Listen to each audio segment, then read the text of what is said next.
Hello students, welcome back to physics class. In the previous class we were solving the problems, right? So in today's class let's solve few more problems and go to the next topic, okay? The first one, a man spends 6.4 kilojoule energy in displacing a body by 64 meter in the direction in which he applies force in 2.5 second. You have to calculate the force applied and the power spent, that is in horsepower by the man. So first what you have to do, you have to write the given. So work done by the man is equals to 6.4 kilojoule and distance moved is 64 meters. So work done by the man, what is the formula to find the work done? Force into displacement, that is distance moved in the direction of force, that is W is equals to force into displacement. So what is the work done by the man? It is 6.4 kilojoules. So you can write it as kilojoule is 1000, right? So you can write it as 10 to the power 3 is equals to, you don't know what is the force, you have to find out what is the force applied, right? So write it as it is into distance moved is 64 meters. So F is equals to, so when you send this 64 to the other side, it becomes division, right? So 6.4 into 10 to the power 3 divided by 64, that gives you 100 Newton. Okay. Next, power spent, that is, what is the formula to find the power? Work done by time taken. So what is the work done? It is 6.4 kilojoule, that can be written as 6.4 into 10 to the power 3 joules divided by time is 2.5 second. So that gives you 2560 watt. Okay. So you know that 1 horsepower is equals to how many watt? It is 746 watt. So 1 watt will be equal to 1 divided by 746 horsepower. Okay. So that can be written as 1 watt is equals to 1 divided by 746 horsepower. So what will be 2560 watt? That will be equals to 2560 divided by 746 horsepower. So when you divide this, you get 3.43 horsepower. Since they have asked the power spent in horsepower, you are going to convert it into horsepower. So what is the answer you got? 3.43 horsepower HP. Okay. So let's see the next one. A weightlifter lifted a load of 200 kilogram force to a height of 2.5 meter in 5 seconds. So you have to calculate the work done and the power developed by him. You have to take the acceleration due to gravity as 10 Newton per kg. Okay. So force, you know the formula, m into g. So you can write what is the mass, 200 into acceleration due to gravity is 10. So the force will be 2000 Newton. What is the distance given? It is 2.5 meter and time is 5 seconds. So whenever you have given the problem, first you have to write the given. Okay. Next, what you have to find out, the first one, work done. So what is the formula to find the work done? Force into displacement. So what is the force? 2000, displacement is 2.5 meters. So it will be 2000 into 2.5 is 5000 joules. Okay. So what is the work done? It is 5000 joule. Next, what you have to find out? Power developed by him. So what is the power developed by him? So you know the formula to find the power, that is work done by time taken. So what is the work done here? 5000 joule. What is the time taken? 5 seconds. So you get 1000 watt, that is 5000 joules divided by 5 seconds is equals to 1000 watt. Okay. Let's see the next one. A water pump raises 50 liters of water through a height of 25 meter in 5 seconds. Calculate the power of the pump required. Okay. So you have to calculate the power of the pump required. So you have to take acceleration due to gravity as 10 Newton per kg and the density of water as 1000 kg per meter cube. Okay. So let's see the solution. So volume of the water is, what is the volume of water? 50 liters that can be written as 50 into 10 to the power minus 3 meter cube. Okay, so liter to you're converting into meter. Okay, density of the water is given 1000 kg per meter cube. And what will be the mass of the water? So you know how to find out the density. Density is equals to mass by volume. So when you want to find out the mass, it will be volume into density of the water. So volume is given.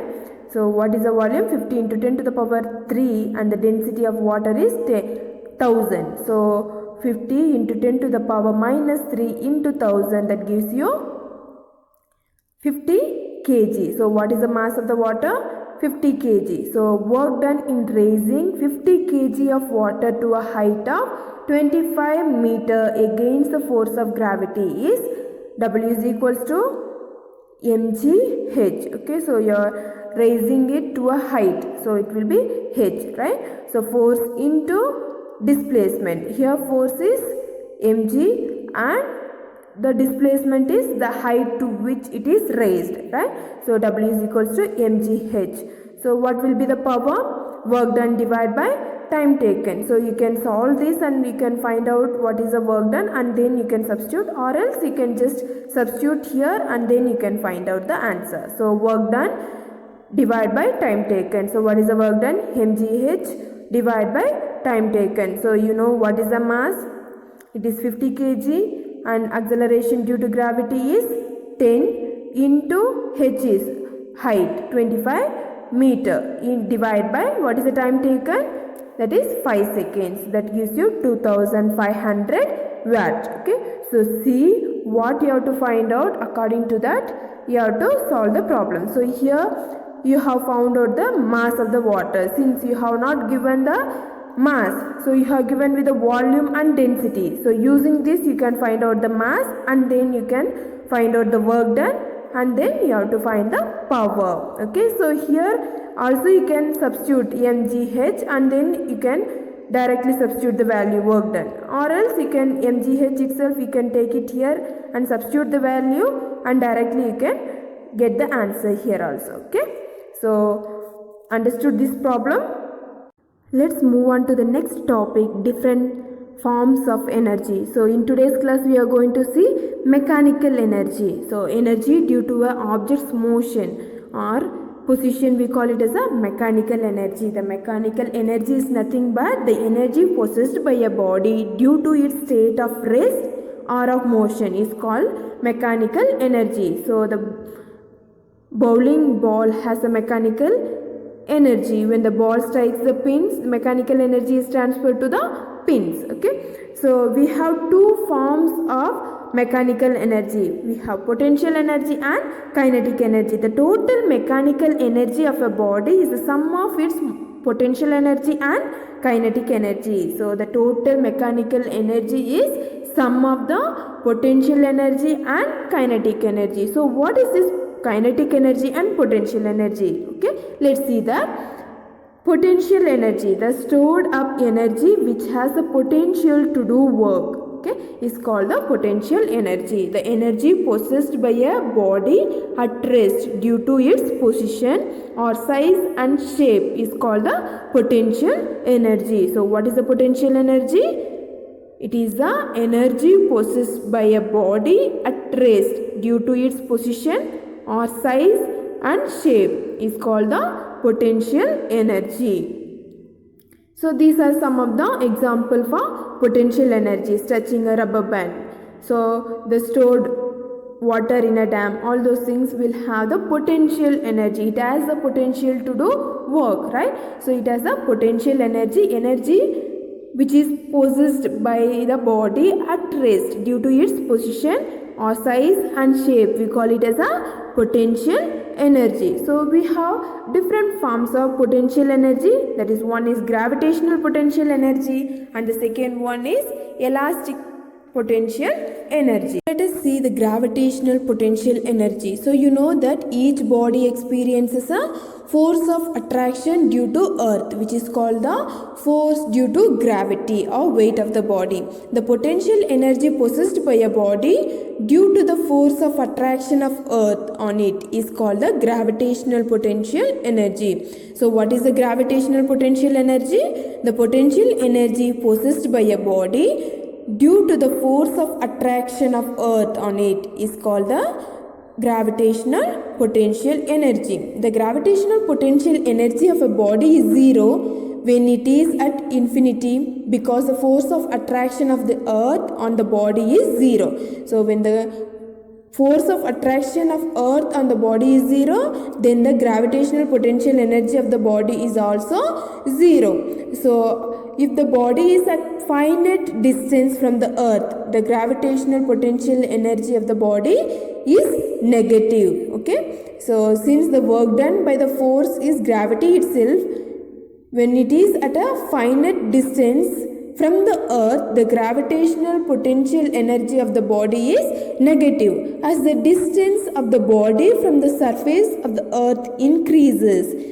Okay, as you are increasing the distance of the body from the surface of the earth, the force of attraction of the earth decreases, right?